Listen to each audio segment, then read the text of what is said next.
Hello friends, आपका स्वागत है आपकी अपनी वेट टॉक सीरीज के 17वें भाग के अंतर्गत, जो मैं आपके लिए हर संडे के संडे लेकर के आता हूं।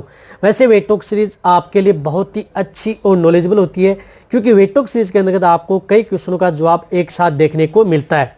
यदि वेट टॉक सीरीज लंबी भी होता है, वेट टॉक सीरीज को आप स्किप करके ना देखा करें, वेट टॉक सीरीज को आप पूरी देखा करें। यदि आप पूरी देखेंगे तो आपको पूरा प्रॉपर नॉलेज मिलेगा। इसलिए जो अभी भी जो मेरे चैनल पर जो नए आए हैं, तो पहले आप मेरे चैनल को सब्सक्राइब कर लें। जो लाल वाला बटन आपको दिख रहा है उसको दबा लें, साथ में आप बेल आइकन को भी दबाएं और उसमें जो ऑल वाला ऑप्शन आता है उसको दबाएं, ताकि भविष्य में आने वाली हर प्रकार की वीडियो की नोटिफिकेशन आपको समय समय पर मिलती रहे। अब आपका ज़्यादा समय न खराब करते हुए मैं पहला क्वेश्चन अटेंड करता हूँ। पहला है कुशाल बंडी वेडकर का। ये कहते हैं कि सर, ये जो होम्योपैथिक मेडिसिन जो हम डाउनर्स काउन सिंड्रोम में जो एलोपैथिक इलाज कराते हैं उसके साथ दें, या कोई एक ही इलाज करें, जैसे कि होम्योपैथिक एलोपैथिक। देखो, मैं एक बात बताना चाहता हूं कि जब यदि आपका पशु यदि डाउनर्स काउन सिंड्रोम में चला जाता है, तो उसके अंतर्गत जो भी आप यदि एलोपैथिक ट्रीटमेंट करवाते हैं तो उसके साथ आप होम्योपैथिक मेडिसिन आप दे सकते हैं। इसका मतलब ये नहीं है कि आप यदि आपका पशु शुरू में है, नॉर्मल स्टेज में है, तो आप होम्योपैथिक मेडिसिन से आप उस पशु का ट्रीटमेंट कर सकते हैं। यदि आपके पशु को लंबा समय हो गया है बैठे बैठे, डाउनर्स काउन सिंड्रोम जो डिजीज होती है, इसमें पशु लंबे समय तक यदि आपका पशु बैठा है, तो उस स्थिति में आपको एलोपैथिक इलाज भी कराना होता है। अब एलोपैथिक इलाज कराने के साथ साथ आपको क्या है कि यदि आप होम्योपैथिक मेडिसिन भी यदि आप देना चाहते हैं तो आप अपने पशु को दे सकते हैं, कोई इसका साइड इफेक्ट नहीं है। देना कैसे है, जब भी यदि आप एलोपैथिक यदि मेडिसिन यदि आप देते हैं तो उसके कम से कम 1-1.5 घंटे का अंतर होना चाहिए पशु में। तो फिर आप जो होम्योपैथिक जो मैंने बताई थी वीडियो के अंतर्गत, यदि आपका पशु बैठ जाए, डाउनर्स काउन सिंड्रोम में चला जाए, तो होम्योपैथिक मेडिसिन उपयोग में ले सकते हैं। कौन सी, जिस प्रकार से मैंने बताई थी, पल्सेटिला प्लस रस्टॉक्स। आप कहते हैं कि सर इसकी आपने क्वांटिटी नहीं बताई। मैंने बताया था कि जैसे पल्सेटिला या रस्टॉक्स है, इन दोनों को मिश्रण यानी दोनों को मिला करके आप उसकी 5 बूंदे पानी में, 5 से 10 बूंदे पानी में मिला करके दिन में 6 बार दे सकते हैं 24 घंटे के अंदर, 4-4 घंटे के अंतराल में। इस तरह से बताई थी। कई बता रहे हैं कि सर आपने इसकी मात्रा नहीं बताई। इसी प्रकार आप जो नस वोमिका प्लस ब्रायोनिया है, उसकी भी दोनों की मात्रा मिला करके, और वो भी वीडियो आप जाकर के देख ले, उसमें डिटेल से बताया गया है। दोनों को मिला करके वो 5 बूंदे आप उसे दे सकते हैं। ये एलोपैथिक ट्रीटमेंट जो करते हैं, इंजेक्टेबल ट्रीटमेंट करवाते हैं डाउनर्स काउन सिंड्रोम का, उस वक्त भी आप अपने पशु को दे सकते हैं।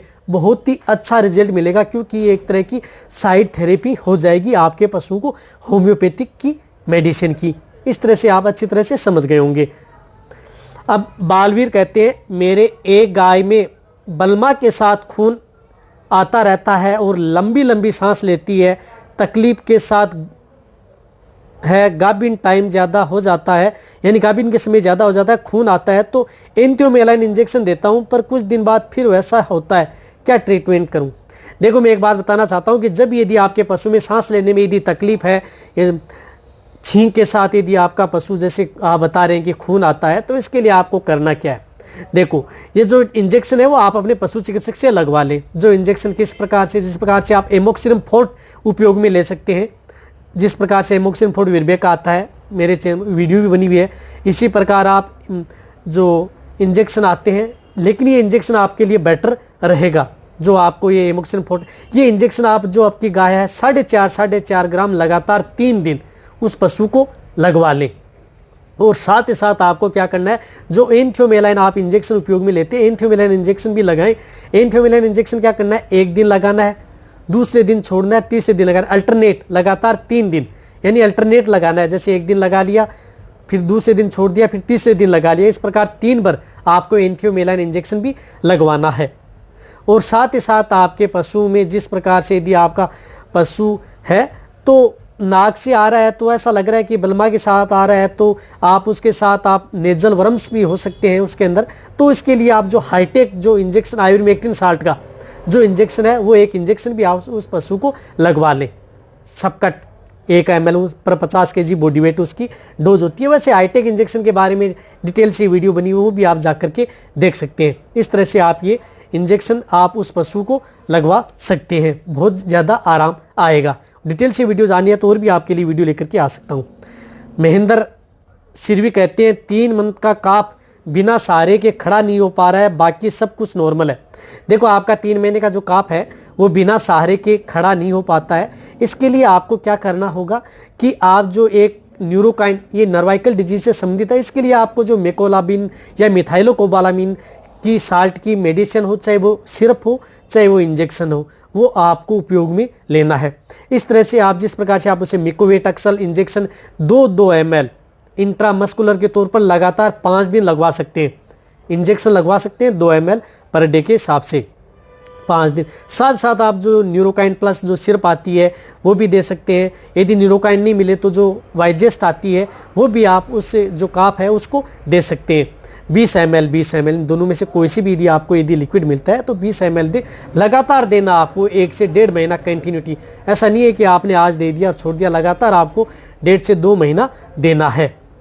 और जो मेंबरशिप के बारे में यदि आप पूछना चाहते हैं तो जो स्क्रीन के ऊपर जो आपको नंबर दिख रहे हैं, इस नंबर पर आप व्हाट्सअप करें तो आप इस चैनल की मेंबरशिप ले सकते हैं। मेंबरशिप लेने के बाद में आप मेरे से कोई भी डायरेक्ट क्वेश्चन कर सकते हैं, किसी भी प्रकार की यदि दिक्कत है। वैसे मेंबरशिप ले भी चुके हैं उन लोगों की जो कोई भी हेल्प है उनको मैं डायरेक्ट कॉल करके देता भी हूँ। और वैसे जो मेरा नया चैनल है उसको भी आप साथ में सब्सक्राइब करें। हर वेट टॉक सीरीज के अंदर बताता हूँ।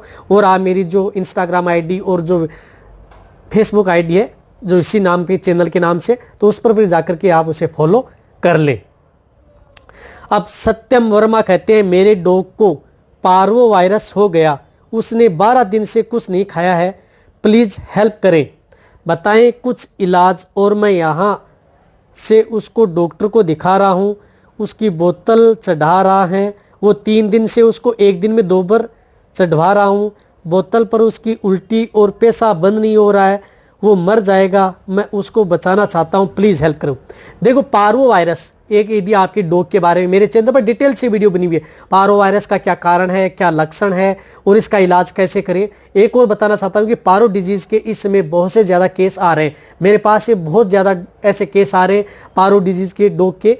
तो आपको इसमें क्या करना है, इसमें सबसे पहले तो मैं आपको बताता हूँ कि जो आप स्पेशलिस्ट जो डॉग के स्पेशलिस्ट हैं उन्हीं को ही आप दिखाएं, जो डॉग के बारे में अच्छी तरह से जानते हैं, जो सिर्फ डॉग के बारे में अच्छी तरह जानते हैं, उन वेटरनरी डॉक्टर को आप जो ये डॉग है वो दिखाएं। वही अच्छी तरह से आपको अच्छी तरह से गाइड भी करेंगे और आपके डॉग को बचा भी सकते हैं। वैसे पारो डिजीज आपके डॉग के लिए बहुत ही खतरनाक है, जानलेवा बीमारी है। तो जानलेवा बीमारी है तो इसका आपको इलाज, अब देखो इलाज ये है कि यदि आप उसे ड्रिप लगा रहे हैं, ड्रिप तो लगानी लगानी है। अब इलाज क्या करना है, तो एक पारो वायरस के बारे में मेरे चैनल पर एक वीडियो बनी है, वो जाकर के आप देख लें क्या इलाज आपको करवाना है। रही बात आप यदि आप कभी भी यदि आप अपने डॉग को यदि पारो से बचाना चाहते हैं तो उसकी आप वैक्सीनेशन, जो पारो की जो वैक्सीन आती है वो आप अपने डॉग की जरूर करवा लें।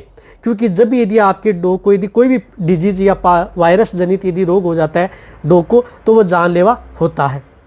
अब जब भी पारो हो जाता है तो आपके डॉग को उसका खाना पीना बिल्कुल बंद कर देना चाहिए, कुछ भी आप उस डॉग को नहीं देना चाहिए। और उस डॉग को आपको फ्लूइड थेरेपी पर ही रखना है, फ्लूइड थेरेपी प्लस इंजेक्शन पर रखना है। अब इंजेक्शन कौन से लगाने हैं वो आपका ही डॉक्टर बताएगा कि कौन कौन से ऐसे इंजेक्शन लगाने और कौन इंजेक्शन। और जो मैं यहाँ पर सावधानी बता रहा हूँ, आपको कुछ पानी देना नहीं है, कुछ खिलाना नहीं है लगातार 5 दिन। और साथ ही साथ आपके डॉग को यदि वोमिटिंग हो रही है, यदि आपके डॉग को दस्त हो रहे हैं, तो इसके लिए आपको उससे जो बोलस या लिक्विड जो आते हैं वो आप ज़रूर दें। और साथ ही साथ आप अपने डॉग का ज़रूर ध्यान रखें। आपका डॉग बच जाएगा, ऐसी बात नहीं कि आपका डॉग नहीं बचेगा यदि प्रॉपर ट्रीटमेंट होगा। तो मैं ये बताता हूँ कि यदि आप अपने डॉग को यदि बचाना चाहते हैं तो आप स्पेशलिस्ट जो डॉग स्पेशलिस्ट हैं उन्हीं को ही दिखाएं। ये एक छोटी डिजीज नहीं है, बहुत बड़ी डिजीज है। अब राकेश कुमार कहते हैं भैंस चारा नहीं खाती, जुगाली करती है, गोबर भी ठीक करती है, पेशाब भी ठीक करती है, डीवर्मिंग भी करवा दी, डॉक्टर की दवा से कोई फर्क नहीं पड़ता, क्या करें। देखो इस प्रकार के केस हमारे फील्ड में भी देखने को मिलते हैं। कई बार ऐसा होता है कि जब भी यदि हमें उसका जो आप बता रहे हैं इस स्थिति में होता है और जब ट्रीटमेंट करते हैं तो ट्रीटमेंट करने के बाद में भी वो पशु वैसा का वैसा ही बना रहता है। तो इसमें आप एक ध्यान रखने योग्य बात है कि आप उसको करना क्या है। आपने डीवर्मिंग करवा दी, जो मेडिसिन है वो भी दे दी, फिर भी यदि आपकी जो भैंस है वो खाना नहीं खा रही है तो इसके लिए आपको सबसे पहले आपको करना है कि उसका मुंह को चेक करना है कि माउथ में कहीं ऐसा तो नहीं है, कहीं इन्फेक्शन है, मुंह के अंदर इन्फेक्शन की वजह से आपका पशु चर नहीं रहा हो, तो इसके लिए यदि इन्फेक्शन भी नहीं है तो ऐसा तो देखें कि यदि आपके भैंस है उसके मुंह के अंदर लार तो नहीं बन रही है, लार क्यों नहीं बन रही है, तो इसके लिए आपको करना क्या है। कई बार थोड़ा बहुत इन्फेक्शन या लार नहीं बनने की वजह से आपका पशु क्या कि खाना पीना नहीं कर पाता है, तो आपको जो पोटेशियम परमंगनेट होता है PP को उसको पानी में डाल करके उसका घोल बनाना है। थोड़ा नॉर्मल सा घोल बनाना है आपको, तो नॉर्मल सा, यदि बहुत ज़्यादा नहीं डालना, नॉर्मल सा, यदि लाल लाल गुलाबी गुलाबी हो जाए तो आप उस पशु को सुबह और शाम उस पोटेशियम परमंगनेट यानी लाल दवा से मुंह को अच्छी तरह से साफ करना है लगातार 3 दिन। बहुत ज़्यादा लाल दवा न डालें, 3 दिन करें, हल्के हल्के जो पोटेशियम परमंगनेट है डाल करके 3 दिन उसका मुंह अच्छी तरह से साफ करें। साफ करने के बाद में आपको क्या करना है, उसी दिन से आपको एक तो जिस प्रकार से रूमन FS पाउडर आता है वो आप अपने पशु उसको दें। रूमन FS कितना देना है, 100 ग्राम, 100 ग्राम रूमन FS ले लें और साथ ही साथ आप उसको पानी में घोल लें। पानी में घोल करके आप उसे ओरेली दे दें और उसमें आपको क्या करना है कि 2 से 4 बोलस बोविरम की, जो जायडस कंपनी की आती है बोविरम बोलस, वो आप उस पाउडर के साथ ही मिला लें। तो वो भी आप बोलस उस पशु को दें। जो ये पाउडर है रूमन FS 100 ग्राम लेना है और बोलस लेनी है आपको बोविरम 2 से 4 बोलस एक साथ लेनी है और लगातार 5 दिन आपको ये देना है। मैं कह रहा हूं कि आपकी जो भैंस है अच्छी तरह से जुगाली भी करेगी। ज़्यादा नहीं बताऊंगा, बहुत इस प्रकार की ऐसी प्रकार के पाउडर बोलस बहुत आते हैं, लेकिन मैं आपको जो ये आपकी जो बोलस पाउडर आपको हर कहीं पर भी, हर कहीं किसी भी क्षेत्र में आपको मेडिकल पर आपको ये मिल भी जाएंगी। इसकी सुविधा के लिए मैंने आपको ये बताया। ये यदि आप देंगे तो आपकी भैंस सुचारू रूप से चलना भी स्टार्ट कर देगी, अच्छी जुगाली भी करेगी, अच्छी खाएगी भी और उसका स्वास्थ्य भी ठीक रहेगा। यदि मेरी वेट टॉक सीरीज अच्छी लगती है तो नीचे जाके आप कमेंट में लिखें। वैसे वेट टॉक सीरीज आप बहुत कम इंटरेस्ट ले रहे हैं, इसलिए आप इंटरेस्ट लें। वेट टॉक सीरीज में भी आपको बहुत ही अच्छी मैं नॉलेज देता हूं, तो आप नीचे जाके आप कमेंट में लिखें। मेरी वीडियो को आप अपने दोस्तों के साथ, पशुपालकों के साथ और मेरे जितने वेटरनरी स्टूडेंट हैं उनके साथ आप इस वीडियो को जितना उसके शेयर भी करें। मेरी वीडियो को आप लाइक करें, आपके एक लाइक से मेरे को मोटिवेशन मिलता है और मैं आपके लिए अच्छी से अच्छी और नॉलेजेबल वीडियो आपके लिए हर समय ऐसे लाता रहूँगा। इसी तरह से आप मेरी वीडियो देखते रहें, इसी तरह से आप मेरे को प्यार देते रहें। थैंक्स, धन्यवाद।